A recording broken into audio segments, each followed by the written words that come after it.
My name is Peter Haviland. I'm the Head of Business Architecture and the Chief Architect for Ernst & Young's Advisory Services globally. Within the Open Group, I hold the co-chair position in the TOGAF Next work group, and I'm also the co-chair of the Value Realisation work group, which is day 2 of the conference here in Cannes. So there were 3 plenary sessions this morning. The first one was a presentation from the United Arab Emirates around how they've brought their EA capability online recently. There were some interesting statistics that actually came out of this morning. Essentially, they called out 3 things which are actually critical to the success of this initiative. The first one was strong leadership and maintained leadership by a single stakeholder from the very top. And they said that without that strong mandate, they really doubt whether the success would have actually been as great as it was. The second thing they said was that they actually needed to deliver quick wins to actually generate value and actually sort of build momentum. So they said had they not pursued that and maybe gone after a longer sort of implementation timeline, they may not have enjoyed the success there. And the third one was they actually called out specific metrics to actually assess how they'd done. So very, very quickly what they started doing was tracking a number of different statistics on a dashboard type situation so they can actually demonstrate value. And some of the things that were mentioned were their vendor selection process was actually recognised to be too long. And although definitely something for architects to consider, sometimes you don't see in an organisation architects getting involved in that, they were actually able to take that process and work with the other people in the organisation, and they reduced that down to 5 weeks.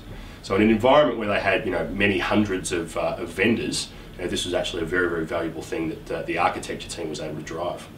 The second thing was really around cost savings, and that was around 25% of cost savings were realised by the architecture team's ability to actually short circuit a lot of the contractual negotiations that were underway. And lastly, another key metric which is basically called out as leading practices around this project implementation time and specifically design time. So what they did is created a repeatable process for architecture that they then rolled out and allowed other projects within the enterprise to use, and their estimation was that actually saved them around 17% of time from their original process. The second presentation was actually compared by myself along with some colleagues of mine.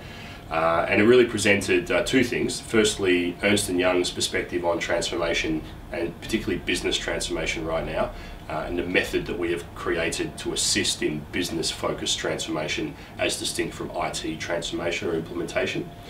And the second part of the presentation was leading back to my role in the Value Realisation work group.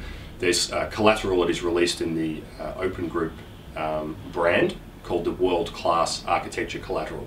So the presentation was around revealing some of the collateral that's been created recently by member organisations under that banner.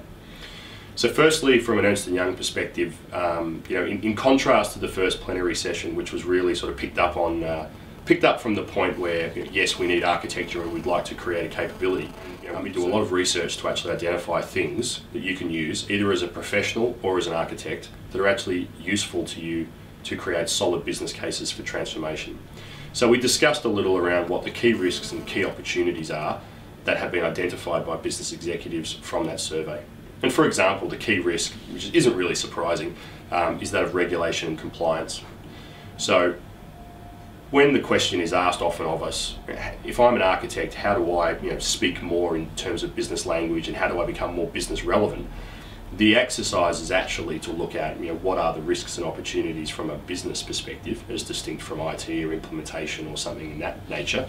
The third plenary session was actually something very different again, and this time it was from the FACE consortium within the Open Group.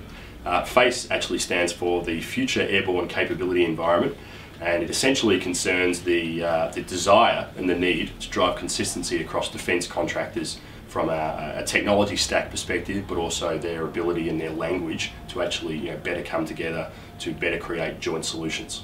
Essentially about bringing together competitors and establishing common ways they can actually work better together so that we can actually reduce some of that effort and produce better solutions in a faster time frame.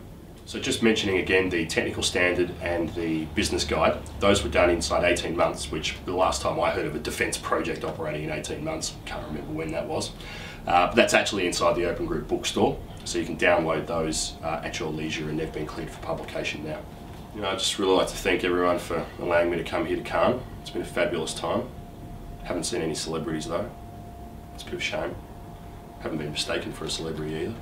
It's a bit of a, kind of fancied myself there as someone or another, but it's probably possible I'm not as good looking as I thought I was, I guess.